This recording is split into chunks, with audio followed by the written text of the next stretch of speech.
Thank you. Welcome to the free state of Florida. We're so glad to see you. Thank you so much. It's wonderful to be here. We're proud of what we've been able to accomplish in this state. Really, since the minute I took office, my view is I don't know who's going to succeed me as governor, but they're not going to have any meat on the bone because I am going to get everything done. But I will acknowledge this.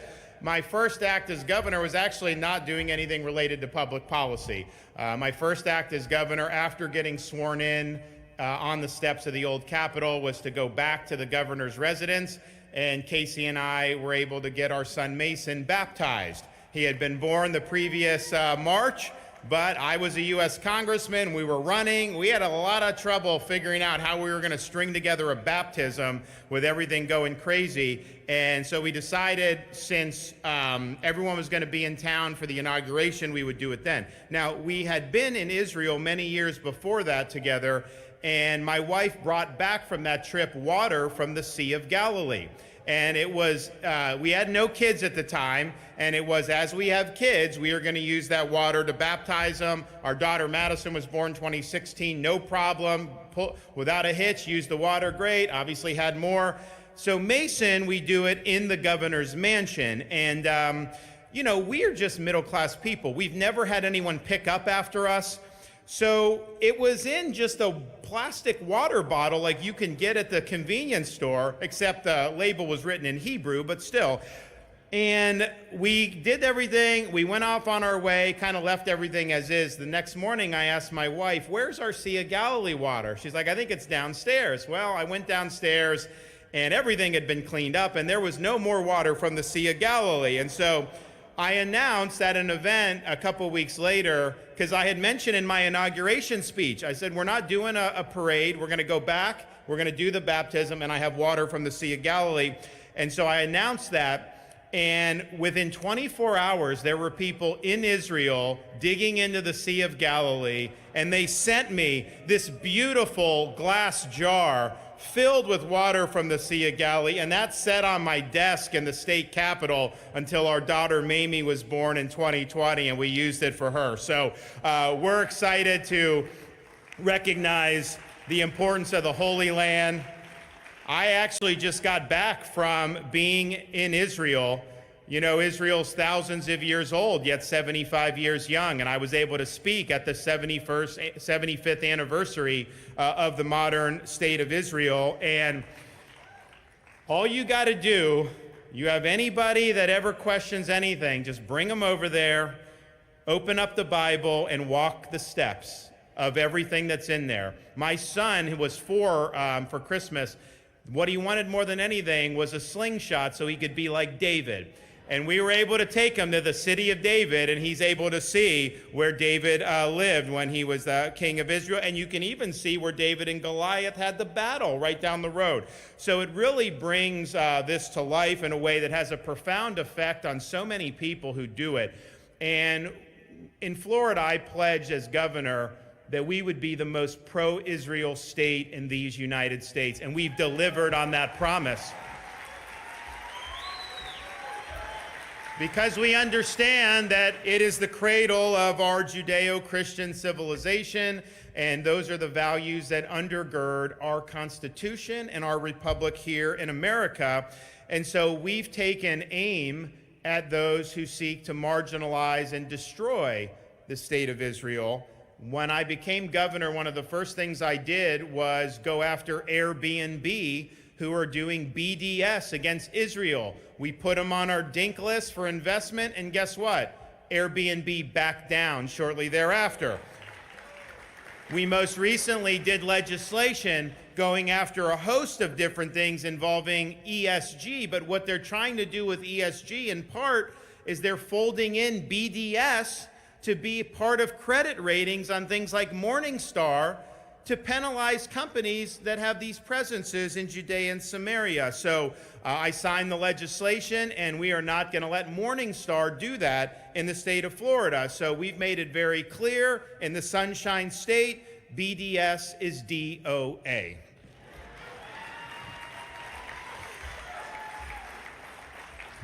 So I really believe that when you get into office, people don't want merely words, they want deeds. And we've been active in making Florida a better place. One of the things I was able to do when I became governor was I inherited a very liberal state Supreme Court. But there were 4 liberals and 3 conservatives. But the good news was we have age limits for justices. So the minute I got sworn into office, 3 of the 4 liberal justices were off the court because of age. So I was able in my first month of office to replace 3 liberal justices with 3 conservative justices. And that made our state Supreme Court from the most liberal in the country, arguably, to now the most conservative Supreme Court in the country. And I've got another appointment we're going to make this week to fulfill a vacancy from a retiring conservative justice. So I will have ended up doing 7 appointments throughout my tenure. All of them have been rock solid. They understand the law and Constitution. And judicial activism in Florida is now officially dead. We've killed it with these justices, and that's what we need to do. And it raises an interesting question. You know, the U.S. Supreme Court, with some of the recent appointments, is in a much better spot than it's been in a long time. But I think if you look over, the next 2 presidential terms, there is a good chance that you could be called upon to seek replacements for Justice Clarence Thomas and Justice Samuel Alito. And the issue with that is you can't really do better than those 2. They are the gold standard for jurisprudence. And so you got to make sure that we're appointing people who are going to be as close to that standard as possible. If you replace a Clarence Thomas with somebody like a Roberts or somebody like that, then you're going to actually see the court move to the left. And you can't do that. I also think if you look over those 8 years, you very well could be called upon to replace Chief Justice John Roberts and perhaps even someone like Justice Sotomayor. So it is possible that in those 8 years, we'd have the opportunity to fortify Justices Scalia and Alito and Thomas, as well as actually make improvements with those others. And if you were able to do that, you would have a 7-2 conservative majority on the Supreme Court that would last a quarter century. So this is big stuff, very important that gets done right.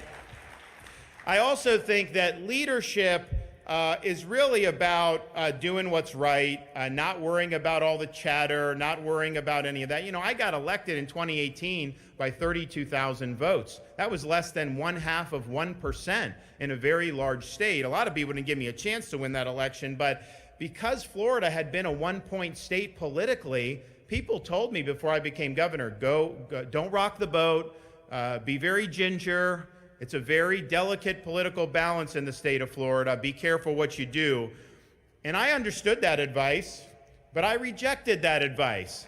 My job is to lead, and I'm going to lead with vigor and energy, and I'm going to pursue the bold policies that are going to make a difference. We never looked at polls, never put our finger in the wind, always went on offense, and understood that the test of leadership is really if you're willing to stand firm when it's not easy to do so. When you have intense criticism, when they're coming after you, sometimes you have to stand all alone. And we had to do that during the COVID-19 pandemic. We bucked the conventional wisdom. We bucked the establishment. We bucked the media. And we bucked people like Dr. Fauci to keep this state free, to protect our churches, to protect our school children, and the state is better off as a result of it. My job as a leader is to care more about the jobs of the people I represent than trying to protect my own political hide. So I took the hits so that we could keep the state free, and lo and behold, when you do what's right, even though it wasn't popular at the time with a lot of the elites, people appreciate it. They see that you're willing to fight for it. So fast forward a few years after that, November of 2022, we don't win by 32,000 votes. We win by over 1.5 million votes. Largest percentage of the vote any Republican governor candidate has ever gotten in the history of Florida. We got over 60% of the Hispanic vote. We won independents by 18%. We even won counties like Miami-Dade, which had used to be very blue, and we won it by double digits. I think what it shows is that people respond to leadership. People respond when you are somebody that they know they can count on, that they know you're willing to stand firm for what you believe. Heck, even when they disagree with you, they appreciate the fact that they know where you stand. So Florida, we're no longer a swing state. We're now a red state because of this leadership, and it's very important.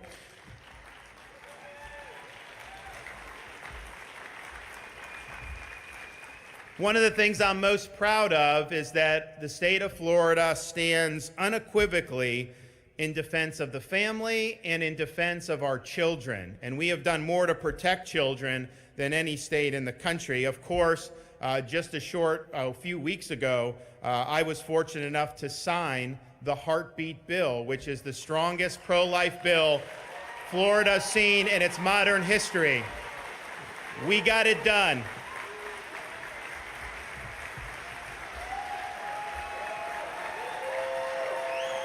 And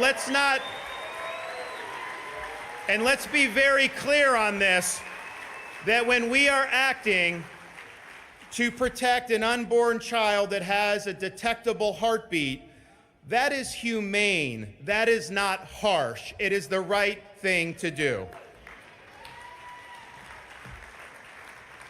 But we also understand that being pro-life means being pro-life once the baby is born. And so we have provided unprecedented support in the state of Florida for mothers. We've expanded medical coverage for low-income mothers to 1 full year of postpartum health care coverage. We increased by $25 million our pregnancy support services program to meet physical and emotional needs of would-be mothers, and that's whether they decide to keep the child or put it up for adoption. We want to be supportive in either of those instances. And under the leadership of my wife, Casey, our First Lady, we have launched Hope Florida, a pathway to prosperity, which seeks to empower people and get them off of government dependency and with people who are actually going to look after for their well-being and offer them support, people in the community. We have a care portal where people can go in with needs. Maybe a mother needs a crib for a newborn, and it goes into the portal. Guess who we enlist? Not government bureaucrats. We enlist churches. We enlist community groups. We enlist private businesses. And you can go in, and people want to be helpful. So they'll go to the home, they'll help out, and guess what? Once you've made that connection, that mother is not going to go back to the government office. She's going to go to that church that helped her, or she's going to go to the nonprofit that helped her. That is a sustainable pathway to independence and self-sufficiency. And it's better for the child, and it's better for the mother. We also understand that too many kids are growing up without a father in the home. So we've launched a fatherhood initiative and put significant resources behind it. We're working with groups that are addressing the needs of fathers and trying to get them engaged with their kids. But even if you can't do that, because unfortunately we have kids that are born and their fathers are in prison, we are using these resources to foster mentorship opportunities for kids that do not have that. And if you look at when kids do well and when they don't, it's oftentimes when somebody is willing to take an interest in them, when somebody is there to provide mentorship. Ideally, it would be the father with the mother, but if that can't happen, if you have somebody in the community that takes an interest, that child's going to do so much better in the future. You look at the people who are in prison, and I remember Coach Tony Dungy saying this. He's helping us with this here in Florida. He said when he would minister in prisons, he did it one time and he figured out they're not there because they were poor necessarily or because of race or ethnicity. The reason they were there more than any other one, they did not have a father in the home. And so we know what works, we know what we need to do, and in Florida, we are doing that, and we're also doing record support for foster care and adoption. It's important that we do that and that we make it easier for people to help these children. Our tax policies are probably the most family-friendly in the country. Now, we do not have an income tax in the state of Florida. And for those of you who are from states where you can't say that, you should try it sometime. It works out pretty good. But what we do have is sales tax. And we're fortunate because people visit Florida and they pay the sales tax for us. So we, as Floridians, pay less than we otherwise would since we lead the nation in tourism. But what we've done is we have now permanently excluded from sales tax every baby-related item: cribs, strollers, diapers, wipes, clothing, formula, whatever you need to raise a baby, it's tax-free in the state of Florida. We also understand that families have other needs and other things they need to make ends meet.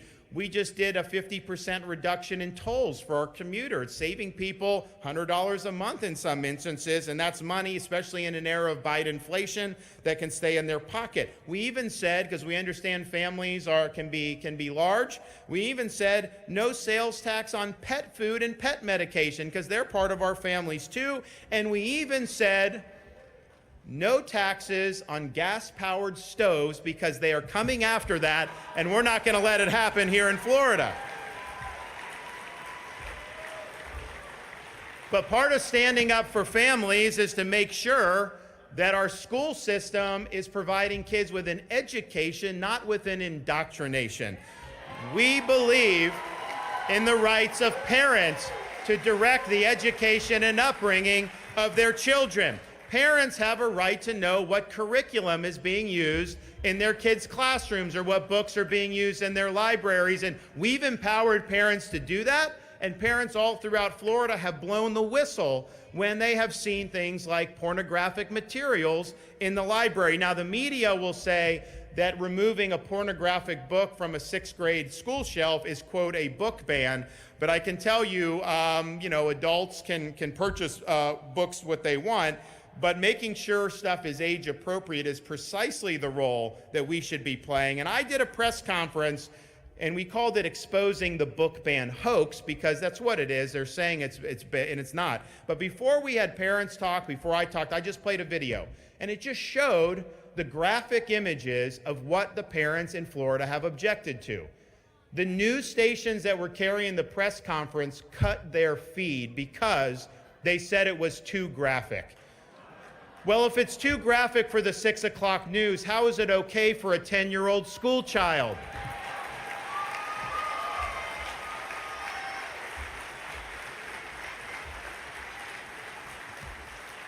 We believe in empowering parents with the ability to choose the school of their choice. And we enacted the largest expansion of school choice in American history, universal education savings accounts.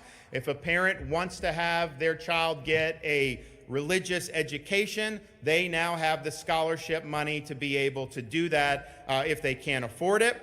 We've also made sure that our curriculum is reflecting our core values. We've eliminated toxic ideologies like critical race theory in our K-12 schools. We're not teaching kids to hate this country or to hate each other with your tax dollars. No, we're going to teach kids. We're providing students with a new emphasis on American civics. They need to understand the foundations of our country. They need to understand our Constitution and our Bill of Rights. They need to understand what it means to be an American. And part of that is we take one day every year, and we're the only state that does this, to provide instruction to school children about the evils of communist regimes throughout history. We're telling the truth about Marxism and Leninism.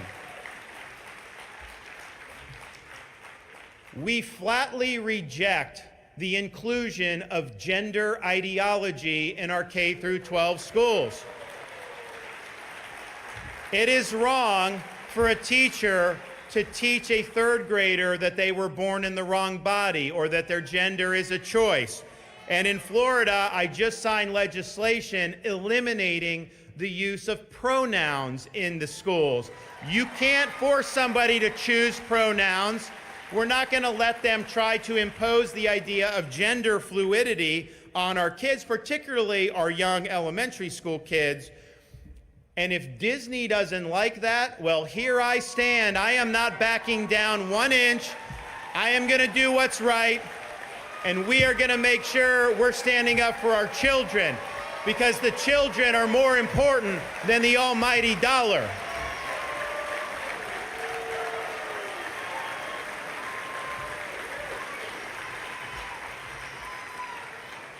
We have acted swiftly to protect the integrity of women's sports. It is wrong to swim on the men's team for 3 years and then switch to the women's team and win the women's national championship, that not only takes away opportunities from our girls and our women athletes, it's also asking us to be complicit in a fraud.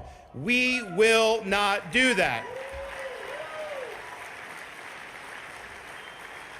And as sad as it is, we even have to discuss this. In Florida, it is illegal to perform gender surgeries on minors. You will lose your medical license if you do that.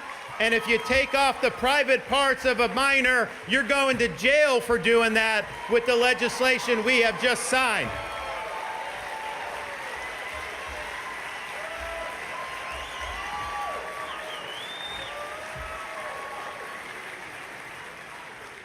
All of these problems that we see in education grow out of what I call the woke mind virus. This is a form of cultural Marxism. It's an attack on merit and achievement. Ultimately, woke represents a war on the truth. Well, since woke represents a war on the truth, we in Florida are waging a war on woke. We are fighting back against things like cancel culture. We have signed legislation kneecapping ESG in the state of Florida. In our pension fund, with woke banking, they can no longer discriminate against you because you're a Christian or because you believe in the Second Amendment. We are holding these Wall Street banks accountable, and we are also fighting back against the weaponization of government.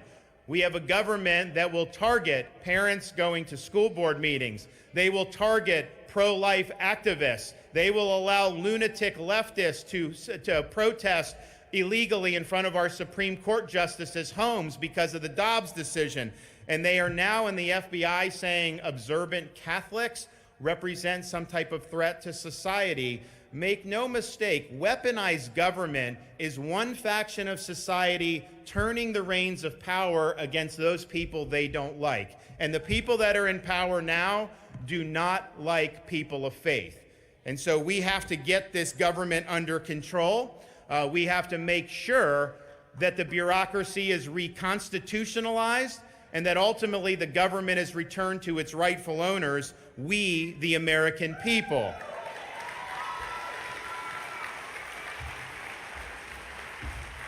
We're fighting back. We're standing up for religious liberty. We just signed a bill to make sure that a school before an athletic contest isn't going to be penalized if they have a moment of prayer before a football game. Sad that we even have to do legislation for that, but we did. We also enacted expanded conscience protections for our physicians. Nobody who's training to be a doctor should ever have to do things that violate their conscience, like be complicit in abortion.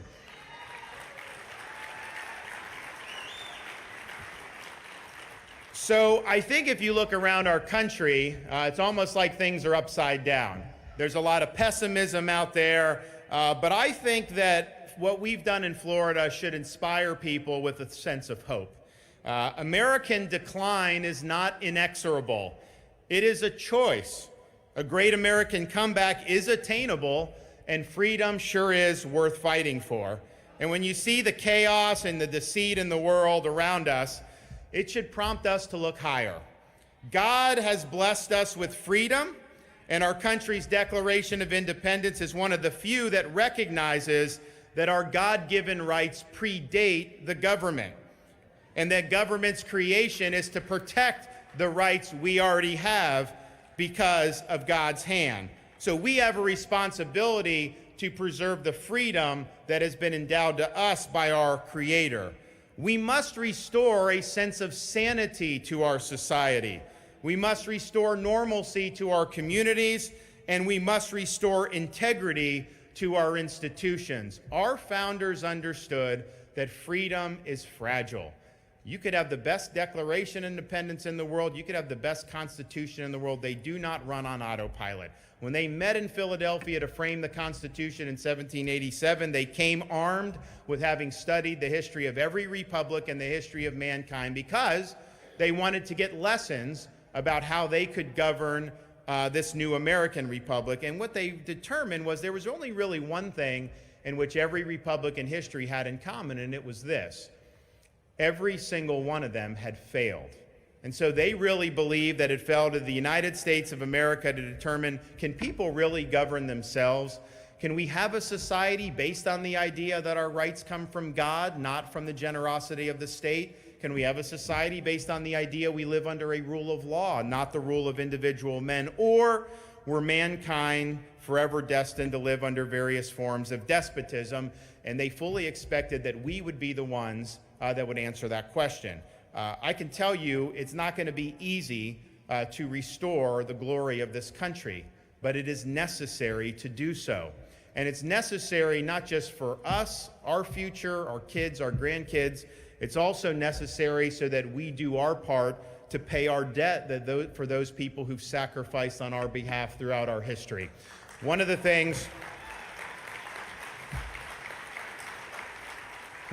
I used to do when I would go to Washington, D.C. is there was one route that the plane could take going into Reagan Airport, and it would go flush parallel to the National Mall. So if you look to the left side of the plane, you would see beautiful panoramic views of the Lincoln Memorial, the reflecting pool, the Washington Monument, other monuments, and then all the way perched up on the hill, the beautiful U.S. Capitol building, and you felt a sense of pride for what those monuments and what that Capitol building symbolized. But I realized after doing that trip a few times that the best monuments for our country were not actually out the left side of the plane on the National Mall. Because if you looked out the right side of the plane, you looked over the Potomac River, you saw a series of little monuments, very nondescript, orderly arranged over sloping hills in a place called Arlington National Cemetery.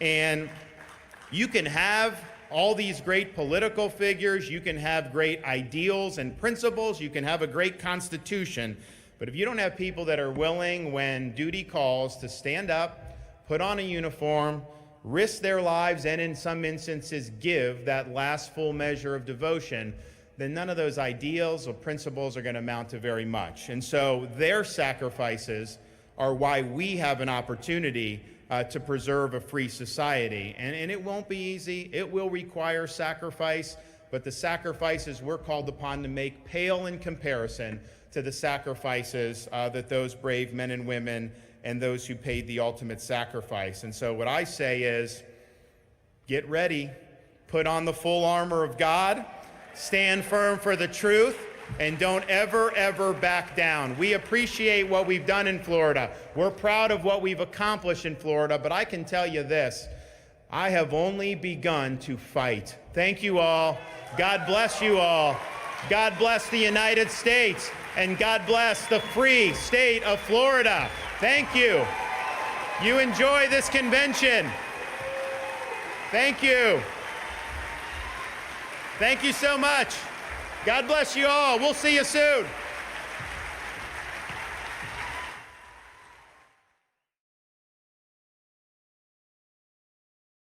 A Russian man claiming to hold top-level secrets about Russian advanced bombers has just turned up at the U.S. southern border, seeking asylum. The man claims to have been an engineer at a production facility over in the city of Kazan, and he says that he possesses top-secret information about the White Swan Tu-160. Which is the most advanced bomber in the Russian arsenal. U.S. border officials, they interviewed the man, and they determined that his story was in fact credible and eventually passed him off to the FBI, who are still in the process of interrogating him right now. However, analysts have pointed out that the fact that the story was even leaked to the public is an indication that perhaps the American government is encouraging other Russians who also hold top-level secrets to also escape to America.